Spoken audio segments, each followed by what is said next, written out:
If I could press a button and genuinely solve the unemployment problem, do you think that I would not press that button this instant?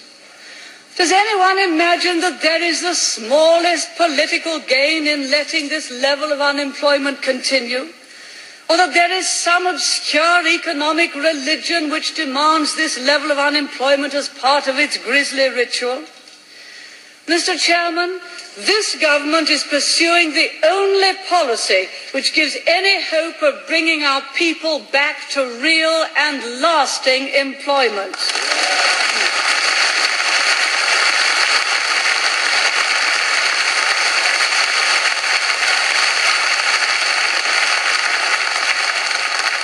Indeed, it's no coincidence that those countries of which I spoke earlier, which have had lower rates of inflation, have also had lower levels of unemployment.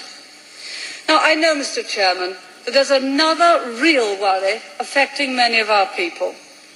Although they accept that our policies are right, they feel deeply that the burden of carrying them out is falling much more heavily on the private than on the public sector.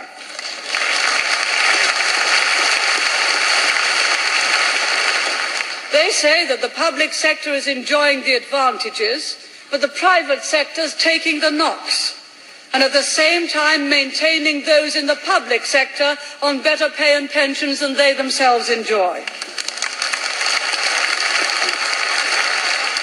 I must tell you that I share this concern and understand the resentment. And that is why I and my colleagues say that to add to public spending takes away the very money and resources that industry needs to stay in business, let alone to expand.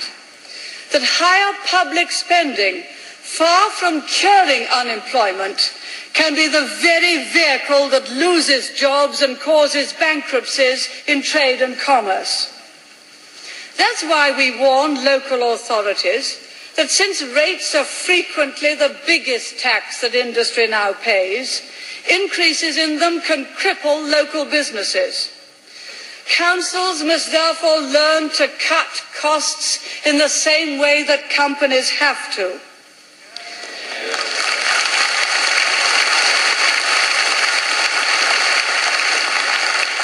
And that's why I stress that if those who work in public authorities take for themselves large pay increases, they leave less to be spent on equipment and new buildings. And that in turn deprives the private sector of the orders it needs, especially some of those industries in the hard-pressed regions. So those in the public sector have a duty to those in the private sector not to take out so much in pay that they cause others unemployment.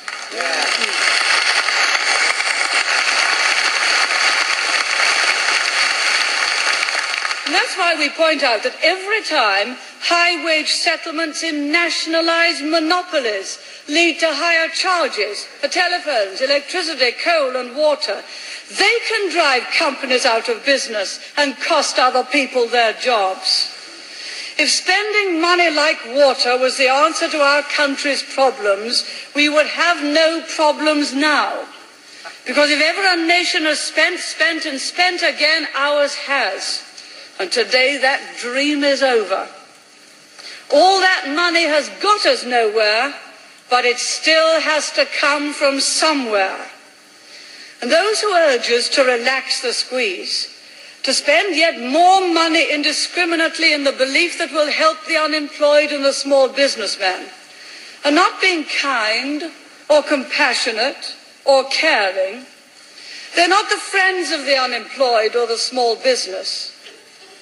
They are asking us to do again the very thing that caused the problems in the first place.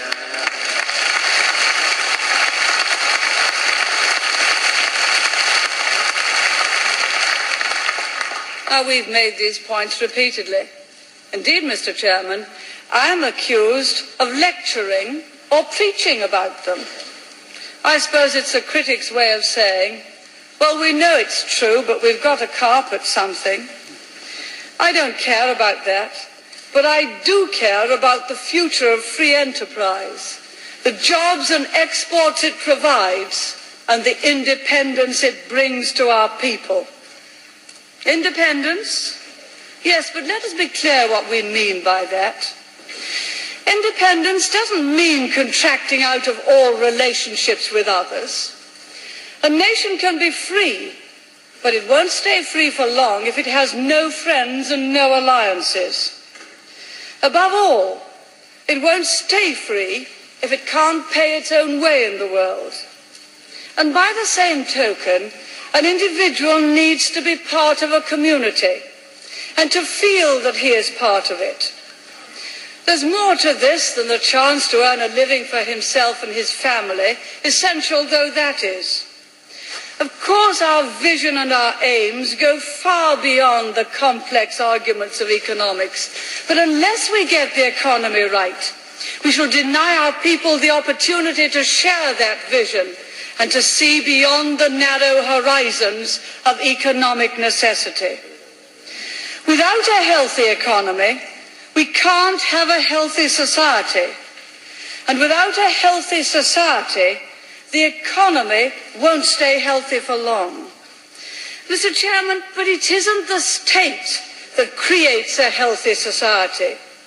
For when the state grows too powerful, people feel that they count for less and less.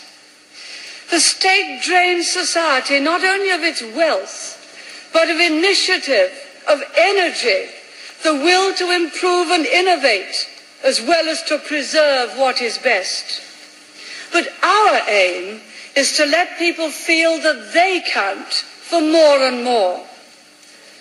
If we can't trust the deepest instincts of our people, we shouldn't be in politics at all.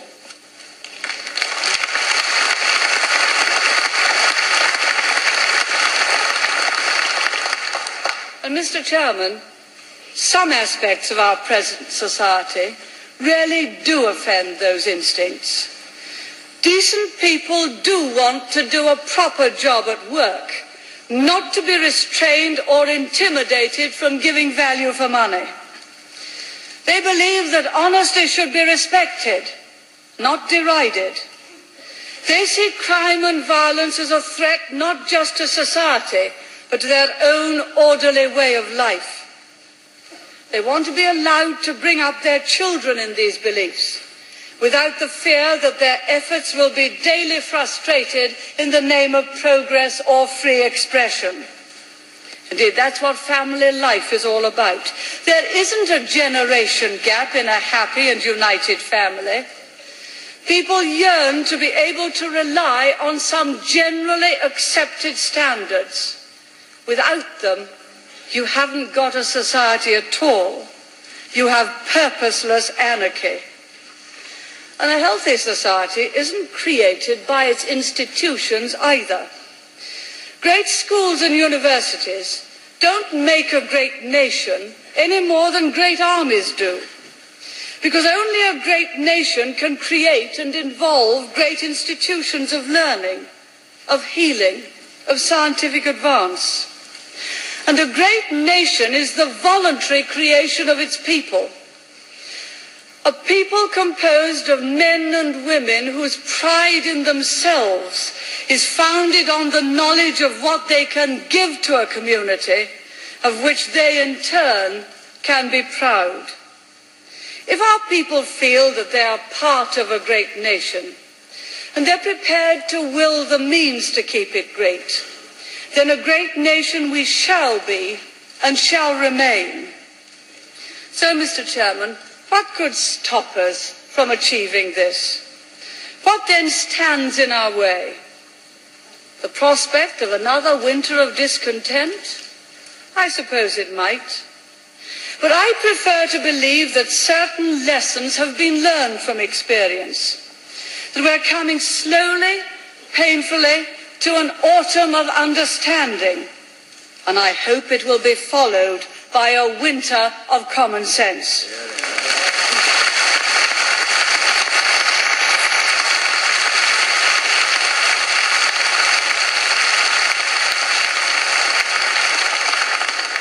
If it isn't, we shall not be diverted from our course. To those waiting with bated breath for that favourite media catchphrase, the U-turn, I have only one thing to say. U-turn if you want to.